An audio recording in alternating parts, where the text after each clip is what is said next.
Hello again and welcome to another episode of the Ominous Origins Podcast with me, Casey. Of course, this episode is still brought to you by the wonderful people over at morbidlybeautiful.com. Go check out Morbidly Beautiful right now for all your horror pop culture needs, from reviews to top 10 lists, interviews, and everything in between. They also have a great library of podcasts, which I highly suggest you check out after you're done with this episode here. Now, speaking of this episode here, we're going to go back to some of our, original roots, I would say. It's not true crime, it's not any sort of event. We're going to take a look at an ancient Mesopotamian demon. Yes, maybe even a god, depending on how you want to look at it. His name is Nergal, and he is the god of war, and even the god of the underworld. Ominous. Ominous. It is an adjective. Sounds like someone breathing.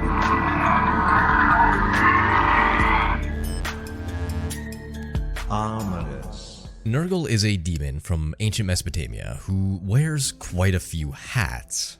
This deity, who is worshipped throughout ancient Mesopotamia, with the main seat of his worship at Kutha, represented by the mound of Tel Ibrahim.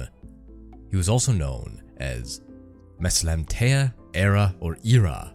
Now, what are some of the defining attributes of this god, or demon, or spirit, or entity, deity, whatever you want to go with?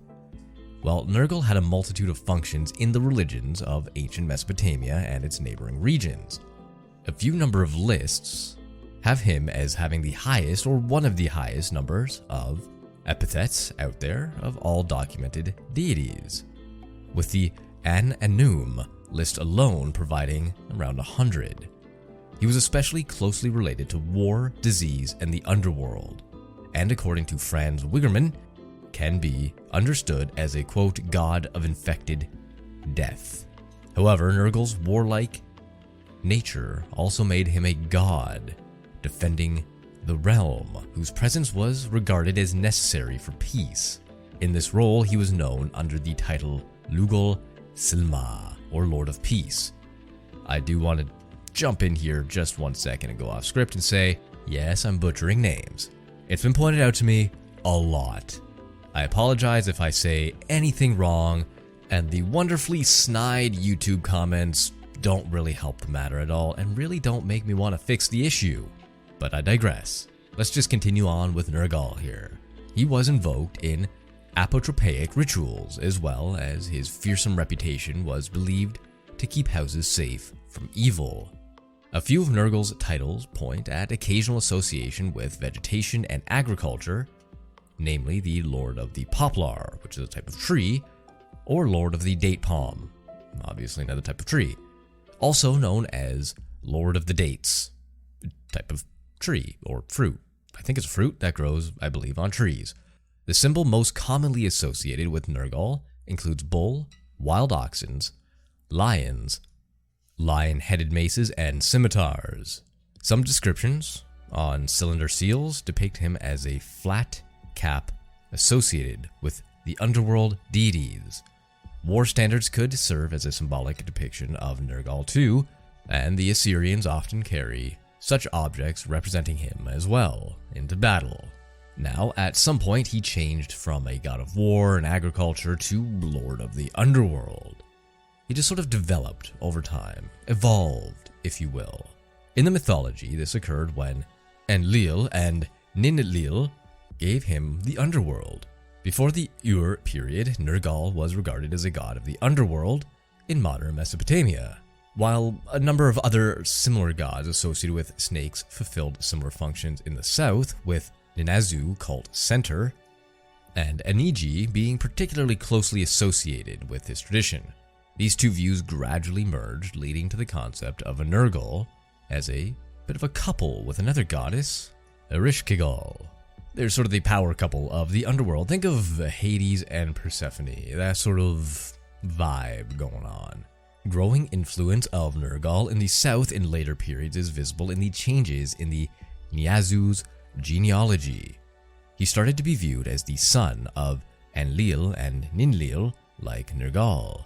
Additionally, Enigi, his main cult center, was referred to as the dwelling of Nergal of Enigi, in some texts even before Nergal became popular in the south. As a god of the afterlife, Nergal was associated with sunset in poetry.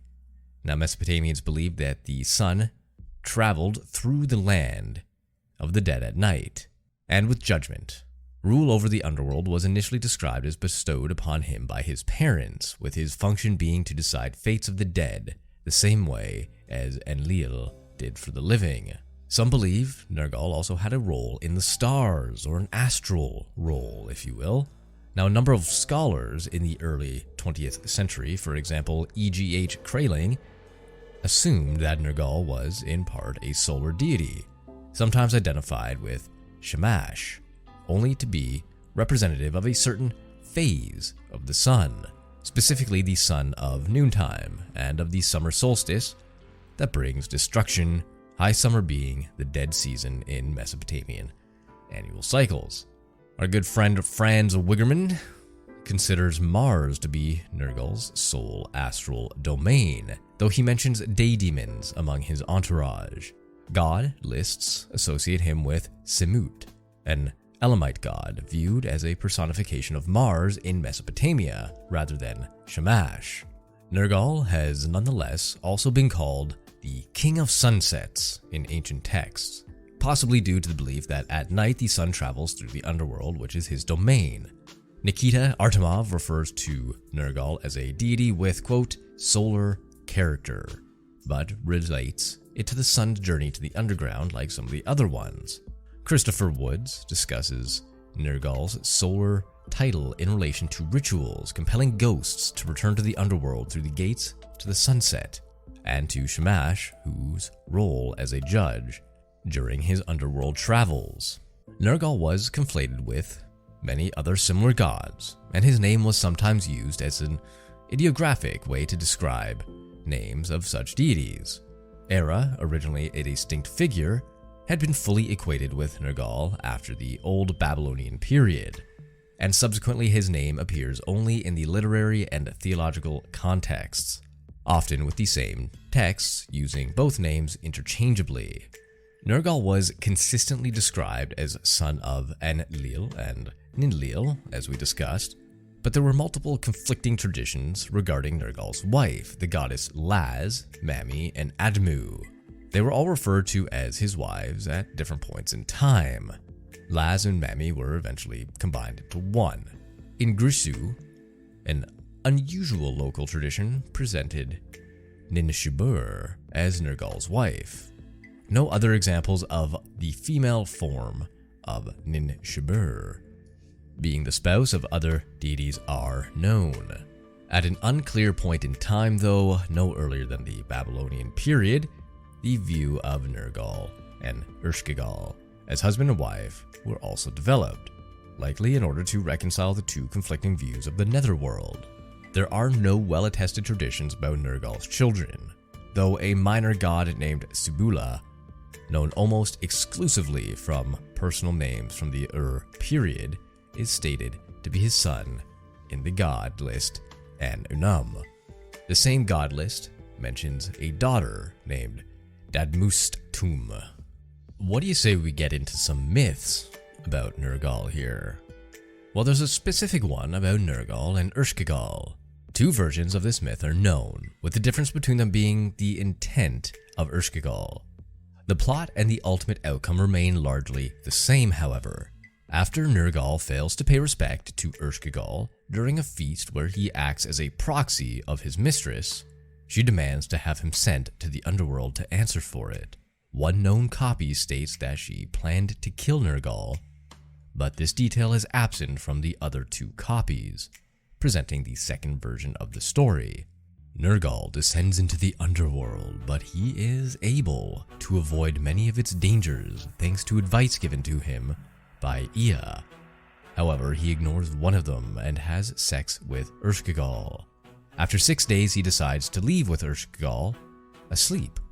After noticing that he's gone, she dispatches Namtar and demands the other gods to convince Nergal to return again, threatening to open the gates of the underworld if she doesn't get what she asks for. Nergal is handed over to her once again.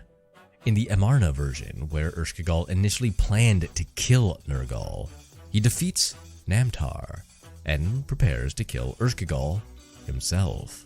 To save herself, though, she suggests that they can get married and share the underworld. The two other known copies give the myth a happy ending, as noted by Assyriologist Ahena Gadoti.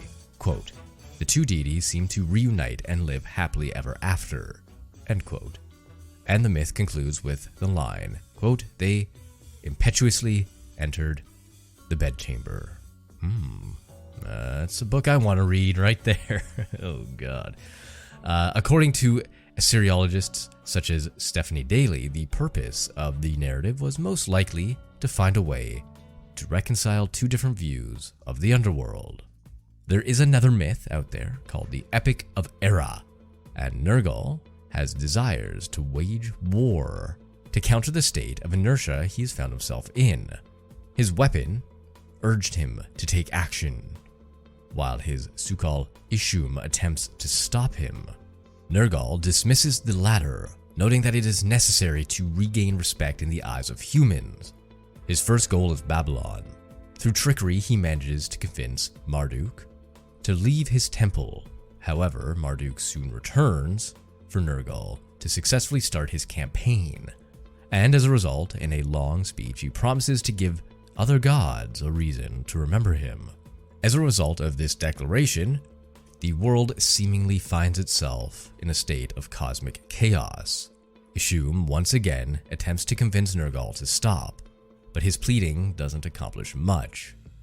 Nergal's acts keep escalating, and soon Marduk is forced to leave his dwelling once again, fully leaving the world at Nergal's mercy. A number of graphic descriptions of the horrors of war focused on nameless humans suffering because of Nergal's reign of terror follow.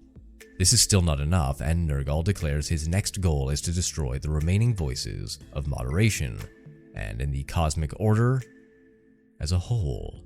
However, Isham eventually manages to bring an end to the bloodshed by waging a war himself on the inhabitants of Mount Sharshar, seemingly a site associated with the origin of a period of chaos in the history of the first millennium BCE Babylonia. Isham's war is described in very different terms to Nergal's, and with its end, the period of instability comes to a close. Nergal is seemingly content with the actions of his Sukal and with hearing the other gods acknowledge the power of his rage. The narrative ends with Nergal instructing Isham to spread the tale of his rampage, but also to make it clear that only thanks to his calming presence, the world was spared. Now, what good is a demon or a god of death or a god of war without having a cult or two under his name? Well, Nergal has one. The main cult center of Nergal was Kutha, and also enjoyed patronage over Mashkan Shapir. Cults are also attested for numerous different regions. Naram Sin was particularly devoted to Nergal and referred to him as a caretaker and comrade. Unlike some other deities of the underworld associations, for example Ershkigal, Nergal is attested in theophoric names. Names invoking Lagamar are known too. The worship of Nergal does not seem to have spread widely, but in the late Babylonian and early Persian periods, it seems to have fused with two other divinities, which were invoked together as if they were identical. So in the end, Nergal was one of a dozen different gods of hell, rulers of the underworld, whatever you want to say. We have Hades, we have the devil, we have Nergal, and I'm sure there are countless others out there from different cultures and religions around the world. So it's just interesting to see when you go back as far as the Mesopotamian period that, well, all religion, all cultures share a commonality. Almost as if things are passed down, stolen, and just adapted to whatever needs of the region might have. But that's going to do it for me this week. My name is Casey, and if you liked what you heard, please feel free to leave a review on iTunes or Apple Podcasts. It's the same thing, just depending on what device you use, so on and so forth. Any 5-star reviews will be read out on the show, so if you want a shout out, that is the best way to do it. You can also follow along on social media on Instagram at Ominous Origins Pod, on Twitter at Horror Shots Prod, as in production, or on Facebook at Horror Shots. So I hope you liked this week's episode. I'll be back next week. So until then.